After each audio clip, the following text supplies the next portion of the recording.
fortress, fenced off with razor wire and surrounded by 25,000 National Guard troops ahead of President-elect Joe Biden's inauguration on Wednesday. A stark contrast to previous inaugurations when the United States Capitol erupted in days of celebration.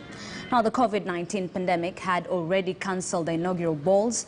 Now, the National Mall is closed to the public due to the threats of violence from groups who attacked the U.S. Capitol on January 6th. Almost none of the public will witness firsthand the transition of power, souring the mood of Washingtonians. Previous inaugurations sometimes drew over 1 million spectators to the National Mall to watch the ceremony from giant television screens and the new president parading on foot from the Capitol to the White House. It's a little disorienting.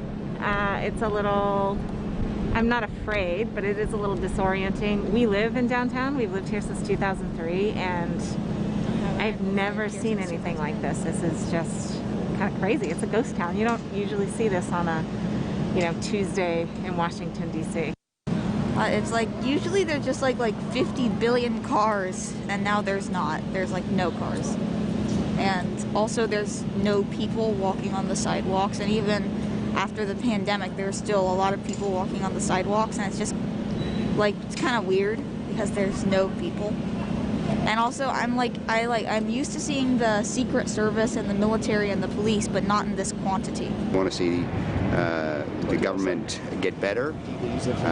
We're concerned that the new administration is too splintered to make it better, and we preferred the approach that President Trump took, and we would like to see him win, but he didn't win. So there's always opportunities in 2024 to get that taken care of. Maybe they'll run again.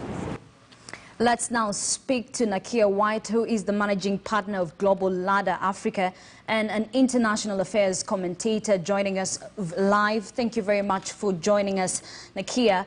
Now, it's a different inauguration for Americans, even as they prepare to swear in their 46th president. But let's just look at the former administration. Of course, presidents are not only remembered for their records, but even how they behave while in office. What legacy is Donald Trump leaving? A horrible one.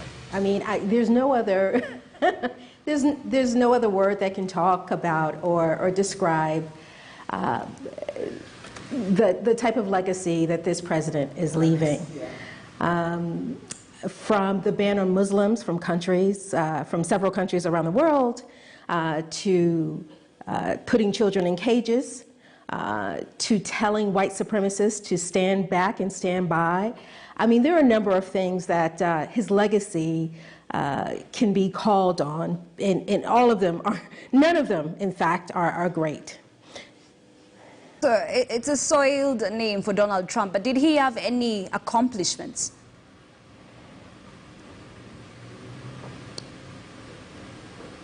I can't name any. I'm so sorry. It's really sad. But I can't. Give me a second. Let me think about this. No, I can't. I can't think of any accomplishments that Donald Trump has made during his tenure as a first-term president. All right, so let's talk about the issue that he just did. Like at the 11th hour, he did pardon he did give pardons and commutations, 73 pardons and 70 commutations issued in the final hours of his presidency. Was this expected, considering he has been an unconventional president? I mean, it's been a lot of conversation about that over the last couple of months, that he would pardon several people or many people, including himself and his family. So I was most surprised that he did not pardon himself, his family, or his attorney, Rudy Giuliani. But there was some pardons that were really interesting, like Kirkpatrick, the former mayor of Detroit, Little Wang, which I found very interesting. And then he also pardoned a number of Democrats that were brought up on issues from fraud to insurance fraud and to embezzlement. So the list of people that he pardoned and commuted was really interesting. All right, let's talk about the fact that you've mentioned Rudy and the fact that he did not pardon himself or his family members.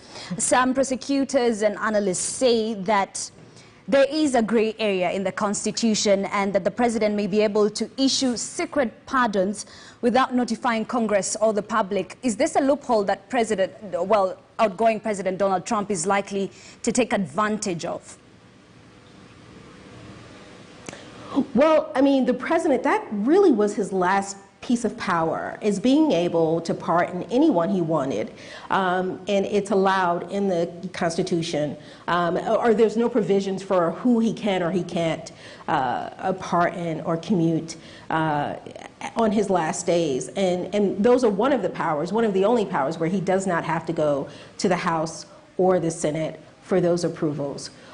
So, I mean, listen, with Rudy Giuliani, in fact, one of the reasons that he said he did not want a pardon was because he was not a criminal. He did not do anything wrong, even though he was one of the members that incited the January the 6th riot on the Capitol.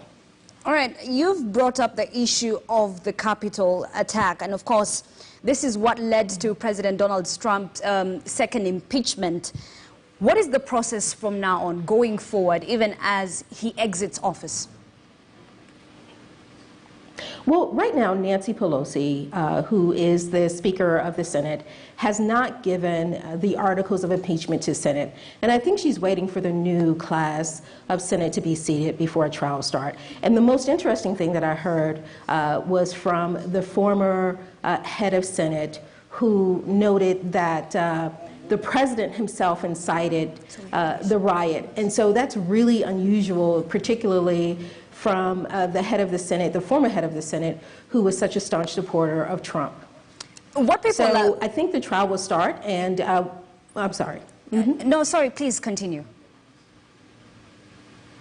So there are reports that the trial will start within the next week, and both President Biden and President-elect Harris have both said that they can do, that the Senate and both their administration can do both things at the same time, so they can split their day. One day is the trial for the former president, Donald Trump, and then the second is making sure that their first 90 days are filled with administrative goals that they wanted to accomplish. All right, thank you. NAKIA White, kindly just hold on. We'll be coming back to you shortly. Just want to take a few stories where President-elect Joe Biden arrived in Washington on Tuesday for his inauguration, walking off a plane at Joint Base Andrews along with family members. Now, at a